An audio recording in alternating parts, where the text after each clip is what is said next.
This video covers Section 8.3, an introduction to functions. Objective 5, find the domain of a function.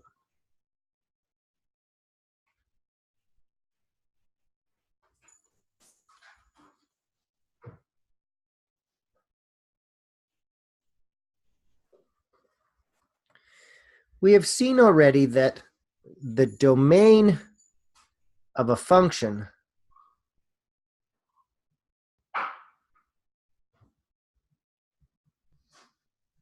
is the set of x values.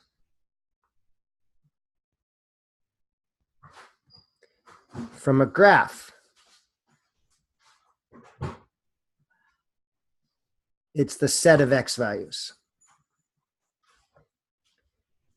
If you have a graph of a circle, it's the set of x values from -1 to 3. When only the equation of a function is given, the domain is the set of real numbers for x for which the function is a real number, because real numbers are the numbers that you can plot on an xy plane. So when looking at an equation, we determine if there are numbers for which the function is not a real number, and we will not use those in the domain. So the types of things in math that are not real numbers is division by 0. Division by 0 is not a real number, so if we ever divide by 0, then we can't have that number be in the domain. So for the domain of these three functions, there's only one of these up here where you would be dividing by 0. The first function, 3x squared minus x plus 1, nothing in this function which would make us divide by 0.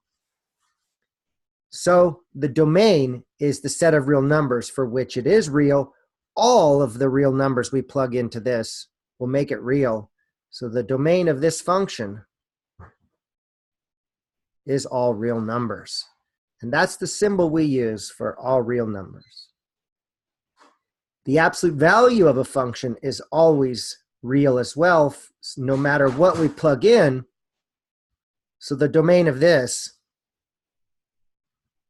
is also all real numbers.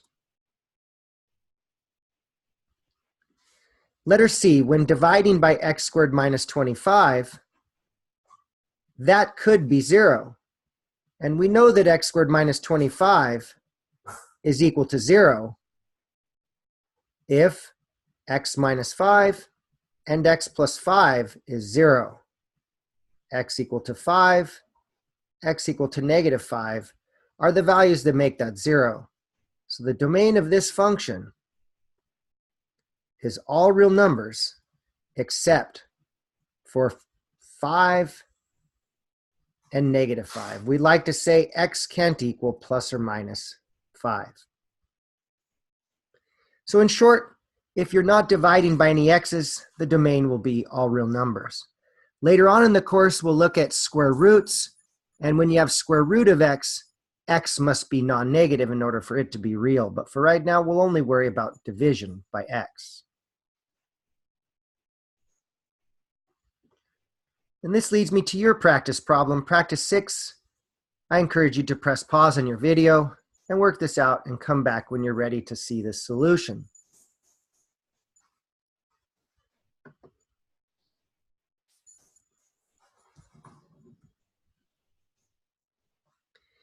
Now that you've had a chance to work this out, letter A is the problem where we're dividing by x's. So I say this one's going to have a domain that's restricted from all real numbers, meaning take some out. And letter B, this one we're not dividing by any x's, so any number will make this real. No matter what we plug in, x squared will be a real number, so the domain of this is all real numbers.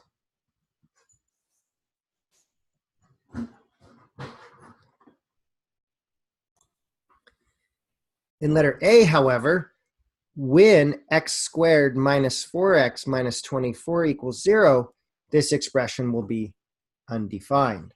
So in order to figure out when this is 0, we factor it. And set those equal to 0.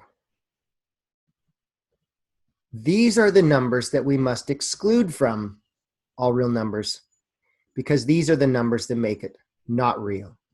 So the domain is all real numbers except 6 and -4.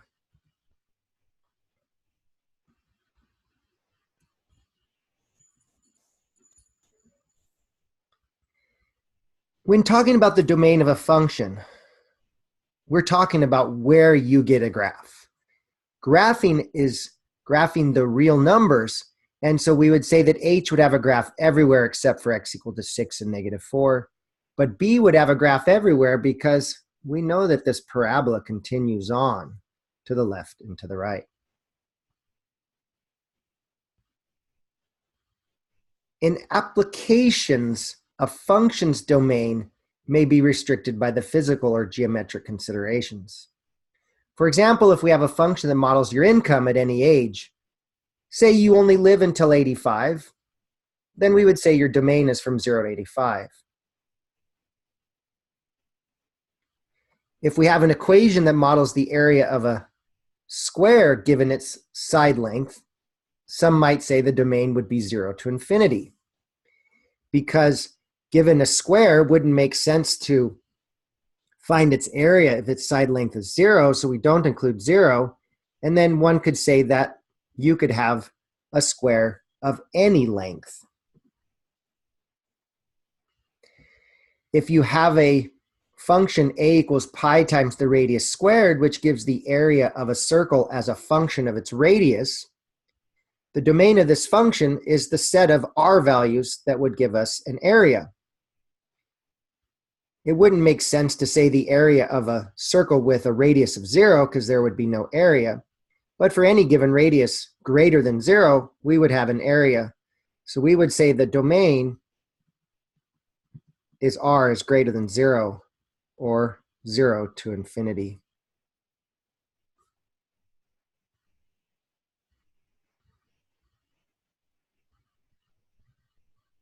And this concludes the video for section 8.3, an introduction to functions, objective 5.